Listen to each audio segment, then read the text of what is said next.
Hello, friends and family. Welcome to Aunt Shari's Christmas story. I'm so happy to be able to share with you one of my most favorite Christmas stories to read. It is Olivia Helps with Christmas by Ian Faulkner. Not a piglet was stirring. Well, maybe just one. 'Twas the day before Christmas. Olivia and her family had been out all morning, busy with her last-minute shopping. Olivia was exhausted, yet there was still so much to do.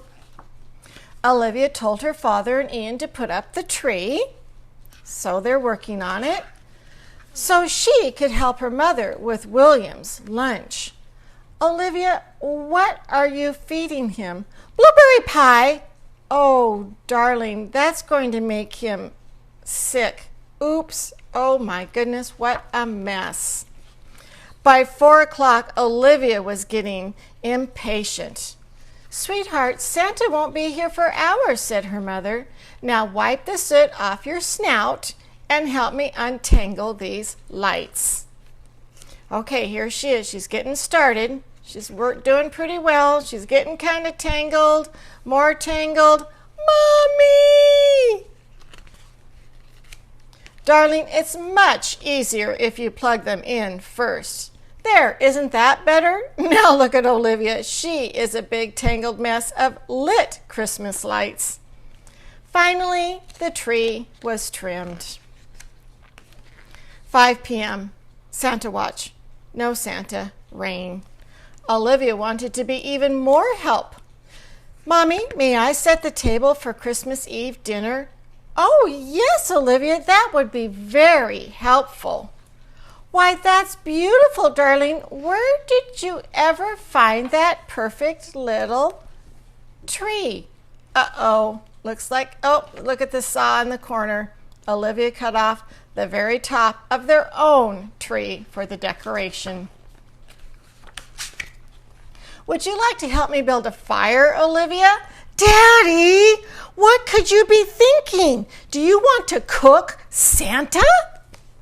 7 p.m. Santa watch. No Santa, but no rain. After dinner, the family gathered to sing carols. Softly they started. Angels we have heard on high, sweetly singing o'er the plains. Olivia always lets go for the chorus. Gloria.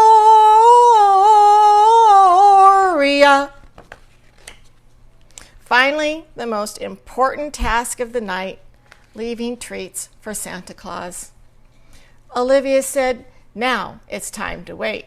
Her mother said, now it's time for bed. Whoop, there she goes. Uh-oh, look who is eating Santa's treats, their little doggie. But Olivia wasn't at all sleepy. She tossed and she turned. First she was hot, then she was cold. Then she heard something on the roof. Could it be Santa?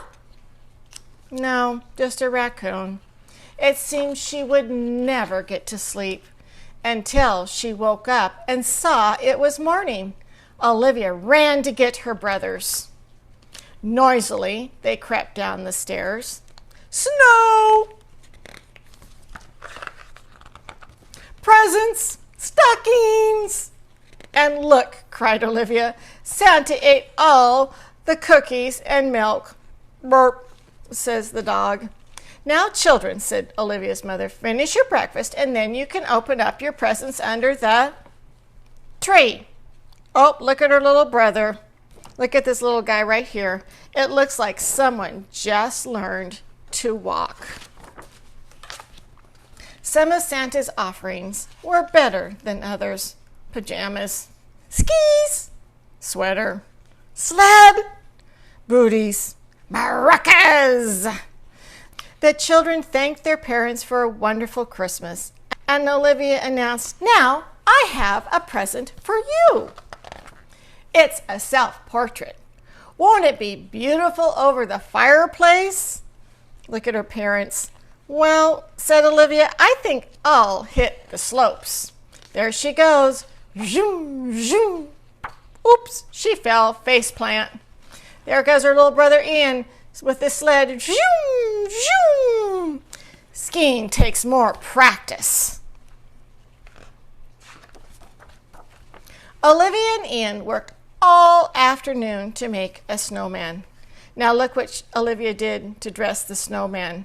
Olivia dressed it in Ian's scarf and his hat and his mittens. Now poor Ian is freezing. That evening, Olivia finally allowed her father to build a fire. The family sat and warmed their trotters while Olivia's mother brought them steaming mugs of hot soup. Soon it was time for bed, but Olivia was not at all tired, or so she said. But before the lights were even out, she fell into a deep, dreamless slumber. Well, not quite dreamless. There's Olivia dreaming of being in the ballet, The Nutcracker. Merry Christmas, everybody, and I hope that you all enjoyed this story because I certainly enjoyed reading it to you. Lots of love and hugs to you all. Have a Merry Christmas.